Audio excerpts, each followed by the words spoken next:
મનને જ નહીં પણ પેટને પણ અસર કરી શકે છે. જો તમને વારંવાર સ્ટ્રેસ રહેતો હોય તો કબજિયાત, એસિડિટી, ભૂખમાં ફેરફાર, બ્લોટિંગ અને ગેસ એવી સમસ્યાઓ થઈ શકે છે. આપણું મગજ અને પેટ એકબીજા સાથે સંકળાયેલું છે. સિમ્પલ આ એક્સરસાઇઝ કરવાથી સ્ટ્રેસ અને ગટ હેલ્થમાં ફાયદો મેળવી શકાય. ફર્સ્ટ એક્સરસાઇઝમાં પગને વાળી દેવાના અને પેટને ધીમે ધીમે ફૂલાવવાનું છે.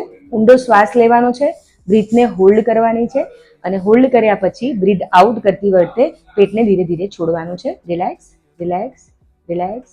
10 to 15 repetition. Second exercise cat and camel. કમરને અંદરની બાજુ ખેંચવાની છે, પેટથી સ્ટ્રેચ આપવાનું છે, 5 સેકન્ડ સુધી હોલ્ડ, પછી અપર લઈ જવાની છે. જેટલું બને એવું કર્વ મેન્ટેન, પેટને ખેંચાણ આપવાનું છે. Again 5 to 7 second hold and down. 10 to 15 repetition. જમ્યા પછી 10 થી 15 મિનિટ સુધી વોક કરવું જોઈએ, જે પાચનની ક્રિયાને સક્રિય બનાવે છે. સ્ટ્રેસ પર કંટ્રોલ કરશો તો મન અને પેટ બંનેને ફાયદો થશે. અગર આપને પણ આવી તકલીફ છે તો આ રીલ સેવ કરો અને જરૂરિયાત લોકોને શેર કરો.